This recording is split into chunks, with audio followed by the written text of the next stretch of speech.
Hello student, स्वागत है आपका अतुल एकेडमी क्लासेज में। हम लोग आज एक नए टॉपिक के साथ उपस्थित हुए हैं। आज का जो हमारा टॉपिक है वो है किसी गोलीय पृष्ठ पर अपवर्तन, यानी किसी गोलीय पृष्ठ पर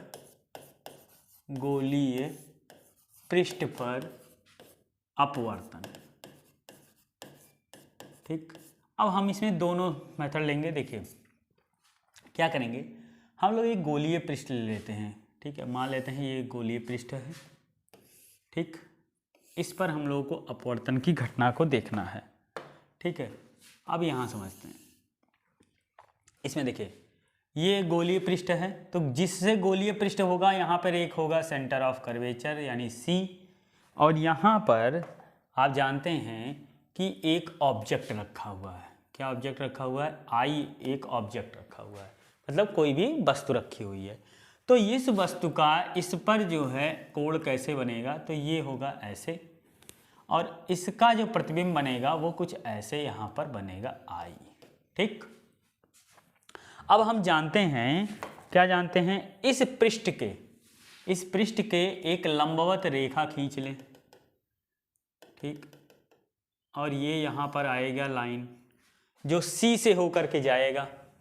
ठीक, तो एंगल ऑफ इंसिडेंट मतलब अपवर्तन, ये हो गया हमारा कौन सा? Angle of incident. Angle of incident का मतलब इसको क्या कहते हैं? आपतन कोण। इसे ही क्या कहेंगे? आपतन कोण। और क्योंकि ये इस पर लंब है तो यही हमारा क्या हो जाएगा? परावर्तन कोण। ये हो जाएगा, ये आपतन कोण हो गया और ये परावर्तन कोण। ठीक, अब क्या होगा कि हम लोग इसमें से करेंगे, तो मान लेते हैं हम लोग अपनी बुक के हिसाब से ही मान लेते हैं। बुक के हिसाब से क्या मान लिया जाए? बुक के हिसाब से ही हम लोग मानेंगे इस चीज़ को। तो जरा देखिए, ठीक, तो देखते हैं, अपनी बुक को लाते हैं, फिर देखा जाए कैसे होगा।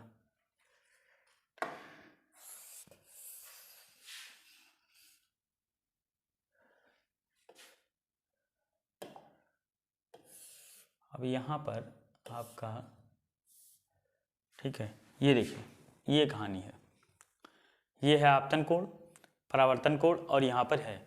अब यहाँ समझिएगा, इसको इस तरह लाना था। चलिए ठीक है, इसको हम लोग लाते हैं, उस साइड से बनाया तो इस साइड लाते हैं। तो हम लोगों ने इस साइड फिगर बना लिया है। तो अब क्या होगा कि ये जो इंसिडेंट रे है ये जा रही है, और ये आपतन कोण बन गया। आपतन कोण से ये जब, क्योंकि ये विरल माध्यम है, ये माध्यम कैसा है? विरल है, और ये कैसा है? सघन। तो जब भी सघन माध्यम में जाएगी तो अभिलंब की ओर मुड़ जाएगी, इसीलिए ये अपवर्तन का हो गया। ठीक, तो अपवर्तन का जब हो गया है तो यहाँ पर हम लोग क्या करेंगे? अब देखिए हम लोग क्या करेंगे, इसको एक लंब डाल लेते हैं। यहाँ से एक लंब डालेंगे जब, तो यहाँ से एक लंब हो जाएगा, मान लीजिए हमारा एक लंब पड़ गया यहाँ से एक लंब डाल लीजिए, एक लंब पड़ गया ऐसे, ये लंब हमारा पड़ गया। ठीक, अब ये लंब थोड़ा सा ये पास में आ जाएगा, ये देखिए, ये mn। ठीक है, इसको हम लोग कहते हैं n और m। ये लंब यहाँ यहीं पे पास आएगा, क्योंकि हम लोगों ने कर्व ज़्यादा बढ़ा दिया है तो इसलिए कर्व थोड़ा सा दूर आ रहा है, लेकिन ये लगभग ये दूरी कम से कम बहुत ही पास होगी। ठीक है, अब देखिए आपके पास 3 ट्रायंगल है। एक ट्रायंगल ये वाला है, एक ट्रायंगल ये वाला है, और एक ट्रायंगल ये वाला है, और एक बड़ा वाला ट्रायंगल ये वाला है। ठीक, तो हम लोग 3 ट्रायंगल में से एक ट्रायंगल को लेंगे। देखिए इसमें जो ट्रिग्नोमेट्री का फॉर्मूला लगेगा वो लगेगा बहिष्कोण का। बहिष्कोण क्या होते हैं? जो बाहर के कोण होते हैं वो दो अंदर वाले कोण के क्या होते हैं? योग के बराबर होते हैं। ठीक, यानी बहिष्कोण में आंतरिक कोणों के योग के क्या होता है? बहिष्कोण आंतरिक कोणों के योग के बराबर होते हैं, के योग के कोणों के योग के बराबर होते हैं, योग के योग के बराबर होते हैं। अब यहां समझिएगा, हम लोग पहला जो ट्रायंगल ले रहे हैं वो ट्रायंगल ले रहे हैं NOC, ये वाला। तो तथा ट्रायंगल NOC में, NOC कौन होगा, ये N होगा, ये O होगा और ये C होगा, यानी ये वाला कोण, यानी अब यहां समझिएगा NOC में क्या होगा, ये बाहर का कोण है, तो बाहर का कोण यानी I किसके बराबर होगा, इस वाले के और इस वाले के कोण के बराबर। तो एंगल I बराबर किसके होगा, NOC, एंगल कितना होगा, NOC प्लस एंगल NOC और किसके किसके बराबर होगा, एंगल NOC और ये होगा NCO के, NCO ये हो गया। अब ये जो एंगल आया है, ठीक, इसको हम लोगों ने निकाल लिया है NOC, NOM इस वाले में और NOC NCM यानी इस वाले में, मतलब वही चीज़ है, आप चाहे M तक ले लो चाहे यहाँ C तक ले लो, हम लोगों ने ये पूरा त्रिभुज लिया है, तो वही चीज़ है, यहाँ पे ज़रा कंफ्यूज मत होइएगा, यहाँ पे M लिया हुआ है, ठीक है। अब इसमें जो है हम लोग क्या लगाएंगे, tan थीटा का फॉर्मूला, किसका फॉर्मूला लगा देंगे, tan थीटा का। अच्छा चलिए पहले इसको निकाल लिया, अब ऐसे ही एंगल R का निकालेंगे। तो एंगल R के लिए हम लोग कौन सा त्रिभुज लेंगे, हम लोग ट्रायंगल कौन सा ले लेंगे, एंगल R, ये वाला किसका है, अब ये वाला एंगल जो है वो इन्हीं दोनों का ये भी है, ठीक। तो इसके लिए भी हम लोग क्या लगाएंगे, एंगल R, देखो एंगल इस वाले को लिए अभी बता रहे हैं, देखिए एंगल अब इस वाले त्रिभुज में, कौन से त्रिभुज में ले रहे हैं हम लोग, NCI में। इसी प्रकार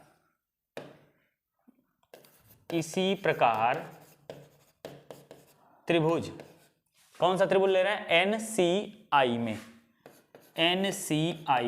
NCI में क्या हो जाएगा जरा देखिए भाई, NCI में NR जो एंगल है, यानी एंगल NCM, यानी एंगल NCM का क्या हो जाएगा, एंगल NCM जो होगा वो बराबर होगा किसके, एंगल R के,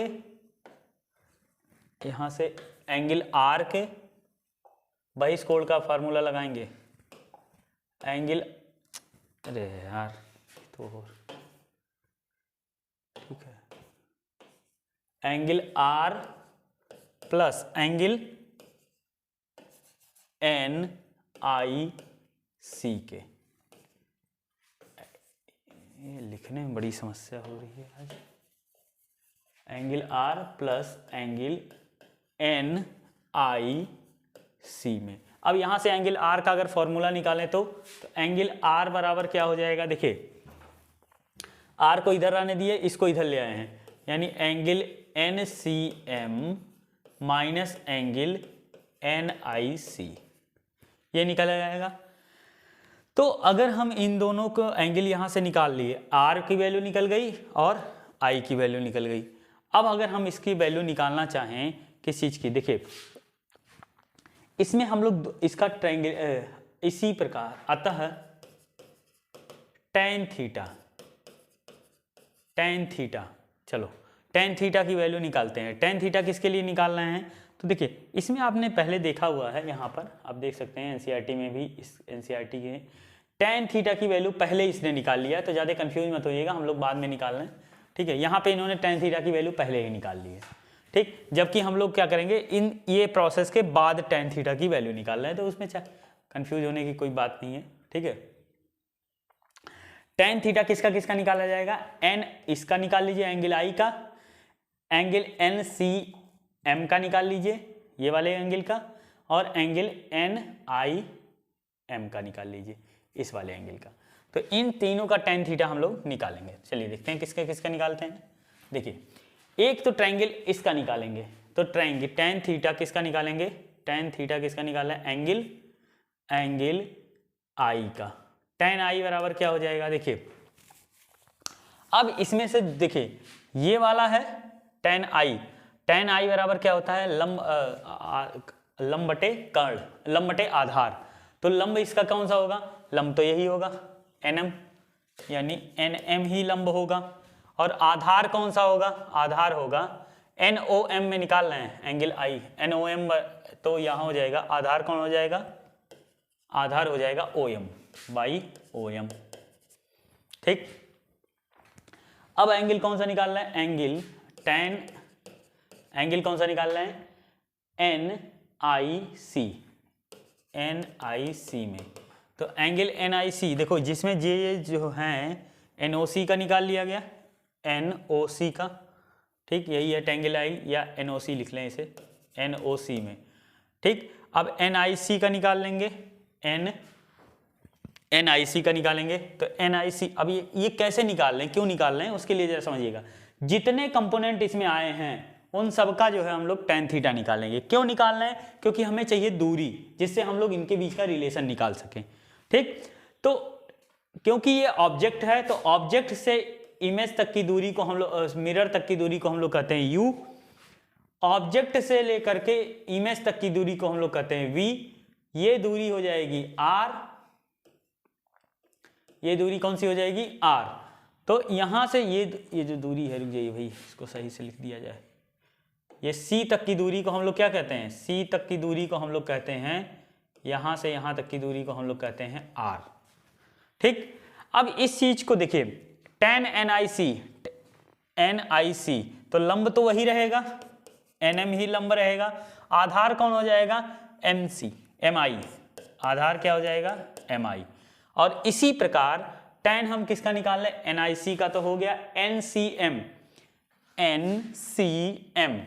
तो tan थीटा किसका निकाल रहे हैं, NCM का। ठीक, NCO कह लो चाहे NCM कह लो, बात वही आएगी। ठीक है, चाहे ठीक है। अब देखिए ये लंब है, तो लंब जब है तो इसमें देखिए NOC ही होगा भैया, ये जो लंब है तो लंब कौन हो जाएगा, लंब NM ही रहेगा, और MC यानी यहां से हो जाएगा MC।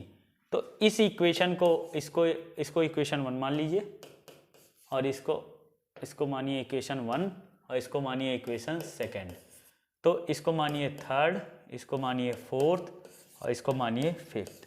अब करना ये है कि इन सब की वैल्यू उठा करके आपको किस में रख देनी है, इन सब में। ठीक, तो यहां से आपकी वैल्यू जो निकल के आएगी वो यहां देखते रहिएगा। पहले हम i की वैल्यू क्या क्या आई है जरा उसको देखिए। i बराबर आया है NOC और NCO i, तो देखिए i बराबर आया है, एंगल i बराबर NOC प्लस NCO, इसे कह सकते हैं या, ठीक है। तो इसका tan निकाले थे तो हम लोग कितना आया था, tan थीटा इसका आया है, NOC का आया है NM by OM plus tan theta किसका आया है, इसका कितना आया है, NM बाई MC, इसका आया है NM बाई MC। अब यहां पर कंफ्यूज मत होइएगा, एंगल NCO बराबर किसके है, एंगल NCM के। तो चाहे आप इसका निकालिए चाहे इसका निकालिए, बराबर है, क्योंकि यहाँ पे NOC लिखा है, निकाला गया है NMC का, तो क्योंकि दोनों एंगल सेम ही हैं। इस एंगल की बात की जा रही है, जरा देख लीजिए आप, ये जो एंगल है या तो चाहे NOC M कह लीजिए और चाहे NOC कह लीजिए, एंगल हमेशा सेम रहेगा। तो जब एंगल सेम है तो इसका tan थीटा हम लोग निकालेंगे। ठीक, अब अगला वाला कौन सा है, ये हो गया। अब इसी तरह से हम लोग एंगल I निकाल लिए, और यहाँ से OM की दूरी क्या है, OM क्या है, OM मतलब U, OM की वैल्यू क्या है U, और MC की वैल्यू है R। तो यहाँ पे हम लोग वैल्यू भी रख देंगे, तो यानी हो जाएगा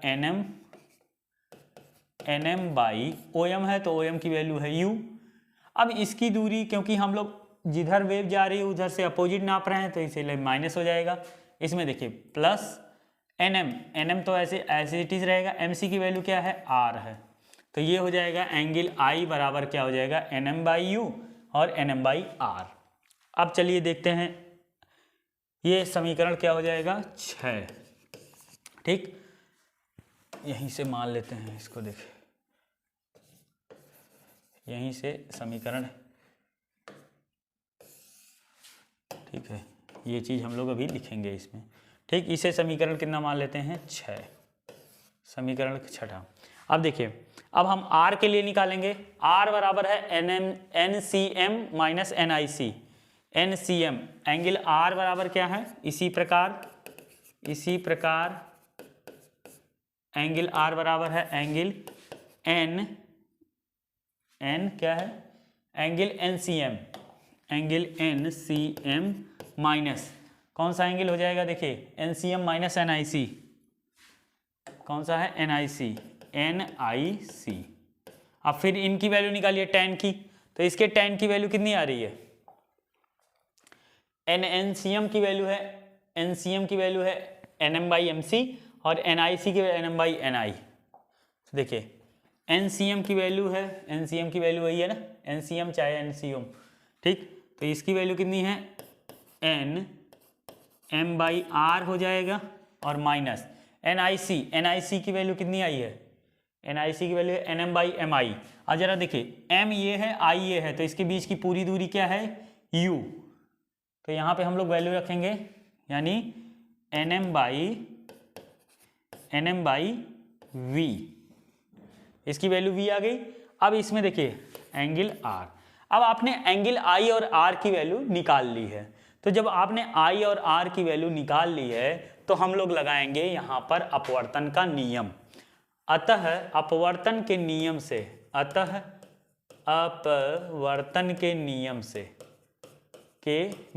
से और ये कौन सा नियम होगा, स्नेल के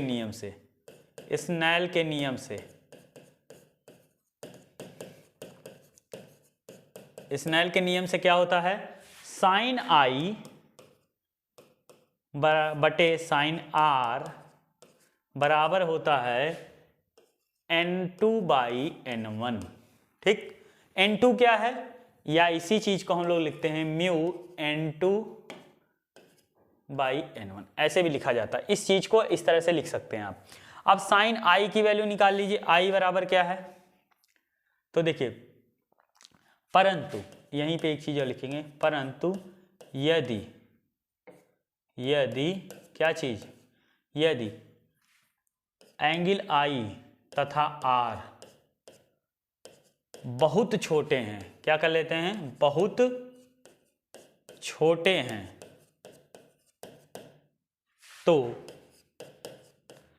बहुत छोटे होने पर क्या हो जाता है, साइन I बराबर हो जाता है I के, और साइन R लगभग बराबर किसके हो जाएगा, R के,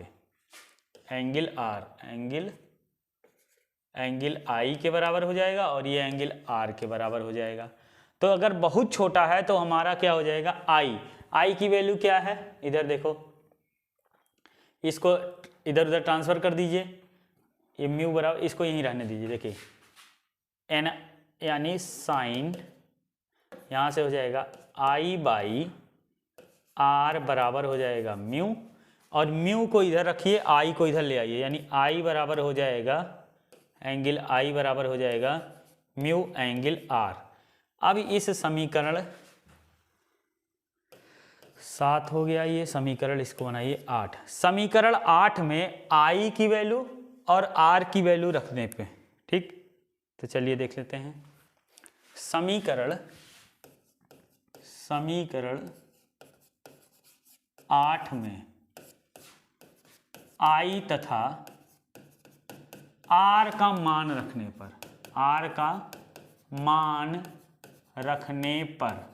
चलिए मान रख देते हैं, किसका मान रखना है, I का। तो I का मान रखेंगे तो NM/-U बटे प्लस NM/R हो जाएगा I की जगह, और R की जगह हो जाएगा, इस R की जगह हो जाएगा NM/R माइनस NM/V। चलिए रखते हैं, देखिए एंगल I की वैल्यू कितनी है, NM/U plus NM/R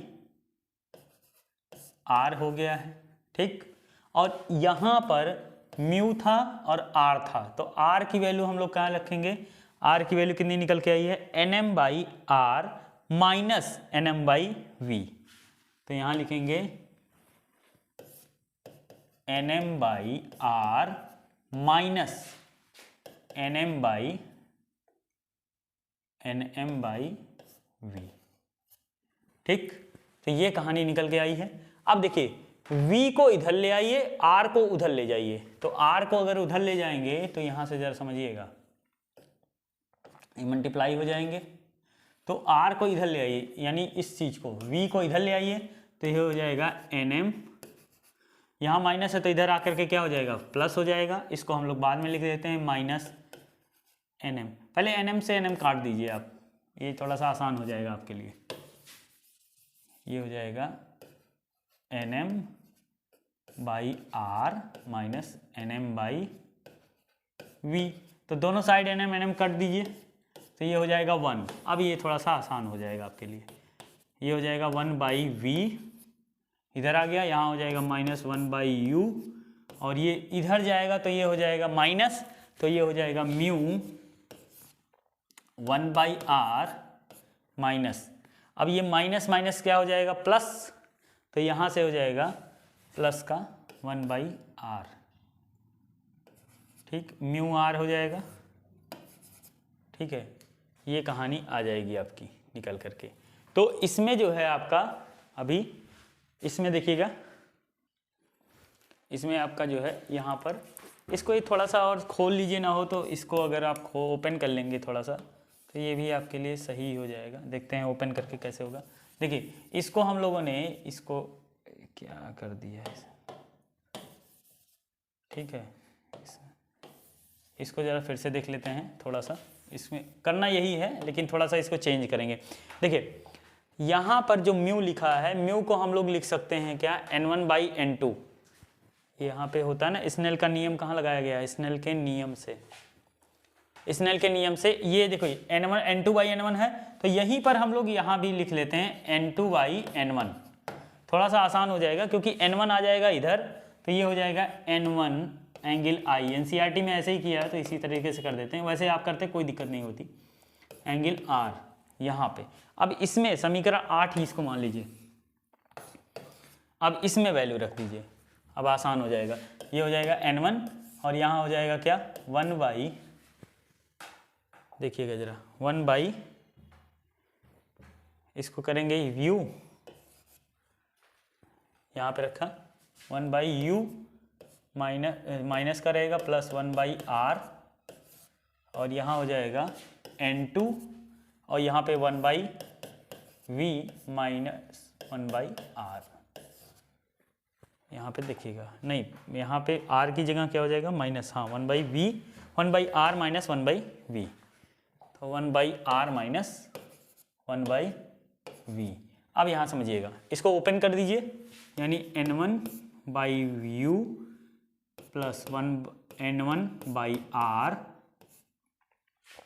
equals to n2 by r minus n2 by v. इसको इधर ले आएंगे तो ये हो जाएगा, इसको इधर ले आइए, इसको इधर ले, आर वाले दोनों एक साइड ले जाएंगे तो ये हो जाएगा n1, यानी इसको लाएंगे तो ये पॉजिटिव हो जाएगा, ये माइनस में रहेगा, तो यहाँ पे हो जाएगा n2 by v minus n1 by u. ठीक, और ये वाला क्या हो जाएगा, इसको इधर ले जाएंगे तो ये हो जाएगा n2 by r minus n1 by r. अब यहाँ से देखिए, इसको कॉमन ले लीजिए, ये क्या हो जाएगा, n1 by v minus, sorry n1 by v minus n2 by v minus n1 by u. ठीक, ये जो है निकल करके आपका आएगा equals to n2 by r minus n1 by r. यहाँ से देखिए, सॉरी इसको वही चीज़ लिख दिया। यहाँ से देखो n2 माइनस n1 को कॉमन ले लीजिए, यानी n2 माइनस n1 को कॉमन ले लिया तो ये हो जाएगा 1 बाई आर। अब या तो आप इस तरीके से लिख लीजिए, और नहीं तो आप क्या करिए, यहाँ इस वाले में दोनों साइड जो है n1 से मल्टीप्लाई कर दीजिए, n1 से मल्टीप्लाई करिए, जिस n1 से मल्टीप्लाई करें तो चाहे आप यहीं पे रोक दीजिए, ये भी निकल आया समीकरण, और या फिर आप डिवाइड करेंगे तो ये हो जाएगा mu by v minus 1/u, n1 से n1 कैंसिल हो जाएगा, ठीक, और ये हो जाएगा म्यू -1/r, ये निकल के आएगा। ये कैसे आएगा? जब आप इसमें n1 से डिवाइड कर देंगे तो n1/n2 को हम लोग लिखेंगे म्यू, n2/n1 को म्यू लिख देंगे, ठीक, और ये म्यू कैसे होगा 2n, यहाँ हो जाएगा 2 यहाँ रहेगा 1, ठीक। तो ये हो जाएगा आपका समीकरण। जब इसको डिवाइड करते हैं n1 से n1 कैंसिल हो जाएगा, n2/n1 को हम लोग म्यू लिख देंगे ऐसे, तो ये एक समीकरण निकल के आएगा। जरा इसको एक बार फिर से देख लेंगे, थोड़ा सा लंबा प्रोसेस है इसमें। पहले आप क्या करते हैं, पहले आप एक इंसिडेंट को ले आते हैं, यहाँ से एंगल आई बनता है क्योंकि ये अभिलंब है, जो अभिलंब कहाँ से जाता है, सी से, सेंटर ऑफ कर्वेचर से जिसे बोला जाता है, ठीक। अब देखिए बहिष, इसमें जो डेरिवेशन लगा है फॉर्मूला वो लगा है बहिष कोणों का योग। बहिष कोण बराबर क्या होता है, आंतरिक कोणों के योग के क्या होता है, बराबर होता है। तो इसमें क्या होता है, पहले हम लोग कौन सा ट्रायंगल लेंगे, एन, ये पॉइंट ये एन ओ सी में, तो ये दोनों आंतरिक कोण है, ये दोनों आंतरिक कोण है, तो ये इस बहिष कोण के बराबर हो जाएंगे, ये हो जाएगा। और इसी प्रकार हम लोग इसको हम लोग लगाना है, क्योंकि हमको आई और आर की वैल्यू निकालनी है। तो आर के लिए हम लोग इसी प्रकार करेंगे एन सी आई इधर वाले में, ये वाले में ट्रायंगल में। तो हम लोग देखते हैं कि इसका बहिष कोण तो ये वाला है, तो इस बहिष कोण को जो है एंगल आर, ये वाला और ये वाला आंतरिक कोण हो जाएगा, और ये हो जाएगा हमारा समीकरण 1। अब क्या करना है, जितने कंपोनेंट इसमें आए हैं उन सबका tan थीटा निकाल लेना है, और tan थीटा निकाल करके हम लोग इस तरीके से I की वैल्यू निकाल लेंगे और R की वैल्यू निकाल लेंगे। जब I और R की वैल्यू निकल जाती है उसके बाद हम लोग इसमें लगाते हैं अपवर्तन का नियम। अपवर्तन का नियम स्नेल का नियम है, जो कहता है कि sin I upon sin R किसके बराबर होता है, उसके अपवर्तनांक के बराबर होता है, या रिफ्रैक्टिव इंडेक्स कह लेते हैं। यहाँ पे n2/n1 हो जाएगा। अब क्या करेंगे, इसको इधर कह देंगे कि I के लिए अगर ये एंगल बहुत छोटे हैं, दोनों I और R बहुत छोटे होते हैं, बहुत छोटे हैं, तो sin I लगभग बराबर हो जाएगा एंगल I के, sin R बराबर हो जाएगा एंगल R के, और angle I by angle R हो जाएगा यहाँ, क्योंकि sin I के बराबर हो जाए तो I ही लिख देंगे। ये हो जाएगा म्यू के, और म्यू की वैल्यू n2/n1 होती है, ये करेंगे, n1 को इधर मल्टीप्लाई कर देंगे, n2 को इधर मल्टीप्लाई कर देंगे। अब I और R की वैल्यू यहाँ से उठा करके रख देंगे यहाँ पे, तो R की वैल्यू रखने पर हमें ये मिल जाएगा, और उसके बाद हम लोग R को एक साइड ले आएंगे और ये कर देंगे, और उसके बाद हमारा ये समीकरण निकल आएगा। अब इस समीकरण में अगर हम n से मल्टीप्लाई डिवाइड कर दें, किससे, n1 से भाग दे दें, भाग देने पर हमारा जो समीकरण नया आएगा वो ये वाला आ जाएगा। तो ये था आपका गोलीय पृष्ठों पर अपवर्तनांक, ठीक। अब इसमें एक चीज समझिएगा, इसमें थोड़ा सा कंफ्यूजन है, इसमें जैसे समझिएगा, ये चीज उभरा हुआ हिस्से पे हम लोग लगा रहे हैं अवतल के लिए, इसे ही उत्तल के लिए भी आएगा, ठीक है। तो उत्तल के लिए यही चीज, जो ये चीज u है वो जो निगेटिव बन रहा है वही चीज क्या हो जाती है, पॉजिटिव बनने लगती है, बस इतना ही हिस्सा हो जाता है। मतलब ये सारी चीजें उधर चली जाएंगी, सारी चीजें तो निगेटिव बनेंगी, ठीक, और सारी चीजें जब निगेटिव बनेंगी तो हो जाएगा। तो ये क्या है, अपवर्तनांक है गोलीय पृष्ठ पर, ठीक। और ये हमारा जो टॉपिक था वो ये वाला टॉपिक था एनसीईआरटी में, एनसीईआरटी का टॉपिक ये वाला था, कहाँ गया, ये टॉपिक था। तो ये है आपका गोलीय पृष्ठ पर अपवर्तनांक, ये वाला। अब जो अगला टॉपिक हमारा आने वाला है वो है किसी लेंस द्वारा अपवर्तनांक। तो हम लोगों ने पहले क्या पढ़ लिया, गोलीय पृष्ठ द्वारा अपवर्तनांक पढ़ लिया है। तो मिलते हैं अपने एक नेक्स्ट वीडियो में, तब तक के लिए धन्यवाद।